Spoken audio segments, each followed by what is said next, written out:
Ever wondered who really had the upper hand in World War II? Was it a foregone conclusion, or was the outcome hanging by a thread? Today, we're diving deep into the strengths and weaknesses of both the Allies and the Axis powers, and the answer might surprise you. Let's start with the Axis: Germany, Italy, and Japan. In the early stages of the war, they looked unstoppable. Germany's blitzkrieg tactics, powered by their formidable Wehrmacht and Luftwaffe, steamrolled across Europe. Their panzers were engineering marvels, and their soldiers were highly trained and motivated. The German military machine was built for short, decisive wars, and it excelled at them. They had a significant head start in rearmament, giving them a technological and strategic edge right out of the gate. Think about it. By 1940, Germany controlled a massive chunk of continental Europe, harnessing its industrial and agricultural resources. Japan, their partner in the Pacific, was another powerhouse. The Imperial Japanese Navy was one of the best in the world, with skilled pilots and legendary ships like the Yamato. Their initial conquests across Southeast Asia and the Pacific were stunningly successful. They secured vital resources like oil, rubber, and tin, which were crucial for their war effort. The Axis powers shared a common goal of overturning the existing world order, and their initial coordination, though sometimes rocky, allowed them to launch devastating, synchronized attacks that caught the Allies completely off guard. Their early victories created an aura of invincibility. But here's where the tide begins to turn. The Axis's greatest strength, their reliance on short knockout blows, was also their greatest weakness. They weren't prepared for a long, drawn-out war of attrition. And that's exactly what the Allies gave them. Now, let's look at the Allied powers, primarily the United States, the Soviet Union, and the United Kingdom. Initially, they were on the back foot. Britain stood alone for a time, desperately fending off the German Luftwaffe during the Battle of Britain.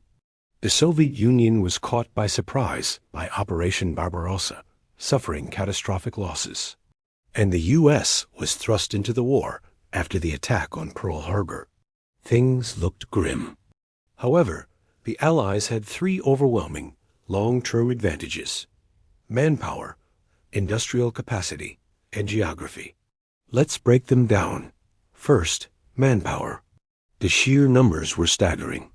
The Soviet Union, despite its horrific casualties, could mobilize a seemingly endless supply of soldiers for the Red Army. The population of the British Empire and the United States combined dwarfed that of the Axis powers. While Germany was struggling to replace its losses on the Eastern Front, the Soviets were able to constantly field new divisions. This demographic advantage meant the Allies could absorb losses that would have been crippling for the Axis. Second, and perhaps most importantly, was industrial might. This is where the United States truly became the arsenal of democracy. American factories, safe from enemy bombing, churned out an unbelievable quantity of war material. We're talking thousands upon thousands of Sherman tanks, Liberty ships, and aircraft like the B-17 Flying Fortress and the P-51 Mustang. This industrial avalanche completely overwhelmed the Axis. Germany's production, while high quality, was constantly hampered by Allied bombing raids and resource shortages. For every Tiger tank Germany built, the Allies could produce dozens of tanks to counter it. Quantity has a quality all its own, especially in a global conflict. Third, geography. The Allies had strategic depth. The vast expanse of the Soviet Union swallowed the German army whole, stretching their supply lines to the breaking point. The English Channel protected Britain from a ground invasion, and the Atlantic and Pacific Oceans insulated the American industrial heartland. The Axis, on the other hand, was fighting a two-front war in Europe and a sprawling island-hopping campaign in the Pacific. They were geographically encircled, and their resources were finite. Let's talk about leadership and strategy.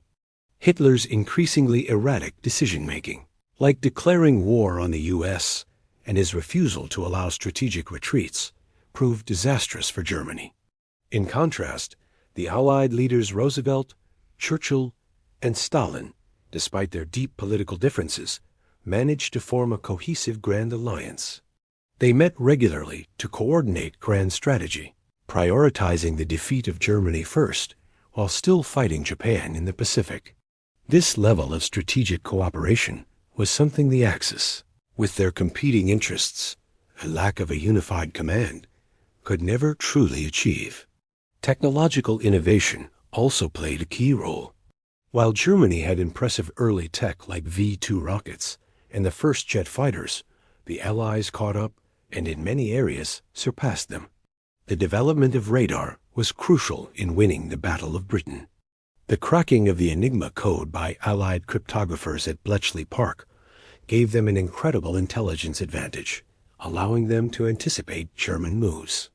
And of course, the Manhattan Project, culminating in the atomic bomb, represented a technological leap that fundamentally ended the war. So, who really had the advantage? In the short term, the Axis had the edge. Their military preparedness, innovative tactics, and ruthless ambition gave them a series of stunning early victories that brought them to the brink of winning.